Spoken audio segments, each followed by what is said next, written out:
Hey! Salut à tous, c'est Alan de la chaîne Wallet Media et du coup on va continuer cette série de vidéos sur comment créer un blog qui rapporte de l'argent. Donc là aujourd'hui ce qu'on va voir c'est comment trouver des bons sujets. On se retrouve juste après le générique.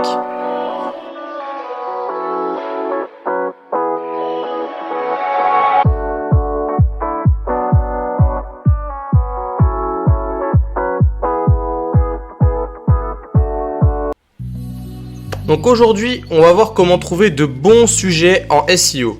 Donc en fait, ce qu'il faut savoir, c'est que quand vous choisissez des mots-clés, comme je vous ai déjà expliqué précédemment, il y a des mots-clés informationnels et des mots-clés transactionnels. Un mot-clé informationnel, c'est quelque chose qui va répondre, enfin c'est un mot-clé qui va répondre à une requête et les gens vont venir sur cette requête et vont tout simplement lire cet article de blog pour justement répondre à leurs questions. Tout le monde s'est déjà posé une question sur Google, tonton Google il répond à tout.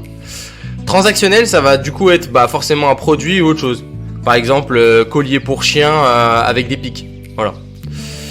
Donc, il faut bien que vous compreniez que votre site, c'est pas un fourre-tout. C'est-à-dire qu'en fait, il faut pas que vous lui mettiez tout et n'importe quoi. Il faut vraiment que vous soyez dans votre niche, dans votre thématique et que vous répondiez justement, comme vu dans la vidéo précédente, à votre persona et à... il faut qu'en fait, tout simplement, quand vous dites quelque chose, ça intéresse. Voilà. Il faut que ça intéresse et que les gens restent sur l'article de blog et qu'ils aient leurs réponses à leurs questions. Donc ensuite, quoi choisir? Donc des mots-clés de courte traîne ou des mots-clés de longue traîne. On rappelle que un mot-clé égale un URL dans votre article de blog, ce qui fait que techniquement le nom de votre article de blog sera votre URL, donc votre mot-clé. Donc la partie que vous voyez en rouge, qui est juste là, c'est justement ce qu'on appelle des mots-clés de courte traîne. Donc par exemple, comme je vous avais expliqué la dernière fois, statue Bouddha. Dans la partie orange, ça va être les mots-clés de moyenne traîne. Donc tout simplement, statue Bouddha à l'intérieur. Et ensuite, dans la partie verte, ça va être la partie de longue traîne. Donc ça sera statue en résine d'intérieur. Voilà. Donc il faut que vous choisissiez de bons articles de blog. Par exemple, comment installer une statue Bouddha chez soi. Peut-être que ça va être vraiment un gros mot-clé. Et tout ça, faudra faire une étude. Faut faire une étude. Faut faire une étude sur SEMrush, sur Neil Patel. Il faut regarder entre guillemets s'il y a beaucoup de recherches ou pas. Pas essayer de vous placer sur des mots-clés alors que il y a déjà beaucoup de monde dessus. Donc ensuite, moi j'ai une stratégie. Donc voilà, je vous la montre, la stratégie. Donc tout simplement, il faut que, comme je vous ai dit tout à l'heure, il faut que votre article de blog réponde à une question. Après, il y a des gens qui n'auront plus forcément d'idées, parce qu'une fois qu'on a fait toutes les questions, qu'on a fait tout ceci, tout cela, ce qu'on peut faire, c'est des tops, des classements. Par exemple, je vais prendre la niche, par exemple, des chiens, tout simplement. Une question, quel chien n'aboie pas en appartement? Un classement, top 10 des races de chiens qui n'aboient pas en appartement. Et ensuite, du coup, pour terminer, il y a ce qu'on appelle les articles piliers, donc, comme je vous ai dit tout à l'heure, de la courte traîne des gros mots-clés. En fait, en utilisant cette stratégie, donc vous allez répondre à des questions, donc ce sera 90% de vos articles, 1500 mots minimum, ce qui va très bien vous référencer. Ces articles de longue traîne, donc qui répondent à des questions de longue traîne, vont pousser vos articles de blog de moyenne traîne avec 2500 mots des classements, comme je vous ai dit tout à l'heure, top 10 des races de chiens qui n'aboient pas. Et ensuite, ces classements vont pousser vos gros articles de blog piliers de 3500 mots, et ce sera que 1 seul % des articles. Donc je vous laisse ce petit schéma parce que c'est très important, c'est ma stratégie à moi. J'utilise beaucoup de réponses à des requêtes que se posent les utilisateurs, ensuite certains classements et ensuite les gros articles que tout le monde entre guillemets veut obtenir parce que c'est là où il y a le plus de recherche de mots-clés. Et comme je viens de vous expliquer, du coup, il y aura un effet boule de neige. Les petits articles vont pousser les moyens articles et les moyens articles vont pousser les gros articles. C'est pour ça qu'il faut choisir des sujets précis et du coup qui répondent à une véritable requête. Il faut aussi se poser la question, depuis que Google a fait certaines mises à jour, donc des core updates, ce qui fait aussi c'est qu'il y a l'importance de la recherche vocale. Par exemple, quelqu'un qui va parler à son téléphone, il va pas taper couleur du ciel aujourd'hui. Il va pas taper ça. Il va dire quelle est la couleur du ciel. Parce qu'il va parler à son téléphone. Donc ça, faut le prendre en compte aussi lorsqu'on écrit un article de blog, donc pour son titre et pour son URL.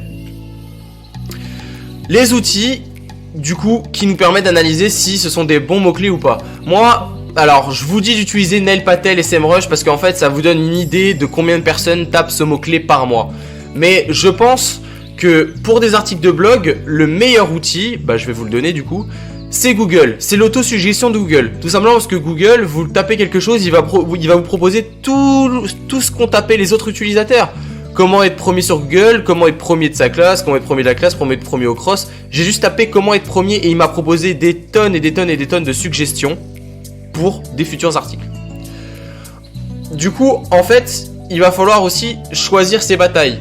Tout simplement parce que quand vous allez être... quand vous allez tout simplement trouver votre sujet d'article, et bah vous allez taper ce sujet et vous allez regarder qui est devant vous. Par exemple, si vous tapez quand est-ce que sort le jeu vidéo Dying Light 2 par exemple, tout simplement, bah c'est sûr et certain que vous arriverez jamais à doubler jeuxvideo.com sur ce mot-clé là. Enfin, sa thématique c'est les jeux vidéo, donc il faut vraiment faire attention, il faut vraiment sélectionner les articles où on peut se positionner dessus. Si vous pouvez vous positionner dessus parce que le contenu est trop court, il n'y a pas de backlink dessus, c'est pas très structuré, il n'y a pas une bonne structuration au niveau des titres, ça manque des mots-clés au niveau d'un.fr. Tout simplement, si vous voulez vous placer sur un sujet, toujours regardez sur Google qui est dans les 3 premiers résultats de recherche et regardez si c'est possible ou pas de le doubler. Parce que ça sert à rien de rédiger un article de blog et que en fait bah ça sert à rien. Donc voilà, donc Google là c'est depuis sa core update, c'est ce qu'il utilise, donc le EAT, tout simplement l'expertise, l'authority et le trust, qui font que bah, les articles sont plus ou moins tout simplement un gros, on va dire un gros blog par exemple qui parle que de voyage, ça fait 5 ans qu'il est là, bah, il aura beaucoup plus de trust et d'autorité et bah forcément ces articles, ça fait 5 ans que le mec il rédige des articles, donc bah il sera bon.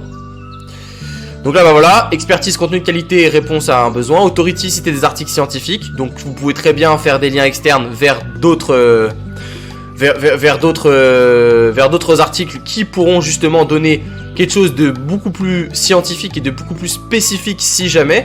Et puis vous pouvez faire bien sûr d'autres articles comme je vous ai expliqué dans la précédente vidéo, lorsqu'il y avait un maçon qui coulait sa dalle de béton, et ben il voulait poser un deck dessus, donc il y avait un lien vers l'article vers la menuiserie.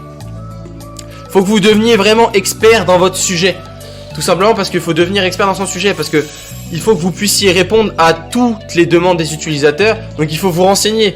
Il faut vous poser des questions. Par exemple, que mangent les chats? Pourquoi les chats se baladent? Pourquoi les chats ont besoin de beaucoup plus de liberté qu'un chien? Enfin, si vous êtes dans la thématique des chats ou autre, eh ben, il faut que vous soyez vraiment expert dans votre sujet. Donc lisez des livres, renseignez-vous sur des articles de blog. Lisez peut-être des articles de blog en anglais qui sont pas sortis en français. Il y a beaucoup d'informations à apprendre avant de rédiger un article de blog et il faut vraiment devenir expert dans son sujet. Donc voilà, après dans vos questions d'articles de blog, moi ce que je vous conseille c'est que vous pouvez utiliser qui, que, quoi, où. Donc quand est-ce que les chiens vont faire leurs besoins, où les chiens vont faire leurs besoins, quel chien est propice à aboyer dans un appartement, enfin tout et n'importe quoi. Regardez bien, ça va vous aider pour toutes les bonnes questions. Et bien sûr, tapez-les sur Google juste avant, c'est beaucoup mieux. Et au moins, vous aurez, entre guillemets, une idée pour savoir s'il y a quelqu'un ou pas dessus. Donc voilà, donc là, je vous ai expliqué principalement comment trouver de bons sujets. Comment, entre guillemets, vraiment dissocier si vous pouvez vous placer ou pas sur un sujet. Et puis voilà, donc... Regardez bien cette vidéo, il y a ma stratégie dedans. Courte, longue traîne, moyenne traîne, courte traîne, 1500, 2500, 300, 3500 mots-clés. Et voilà. Et bien sûr, bien choisir ses batailles. N'allez pas vous foncer sur une thématique. Enfin, pas sur une thématique, mais sur un sujet qui est déjà pris, où la personne, ça fait 2-3 ans que l'article est rédigé. Et donc, du coup, la position n'est pas prenable. Voilà. Je vous souhaite une bonne journée, c'était Alan de la chaîne Wallet Media.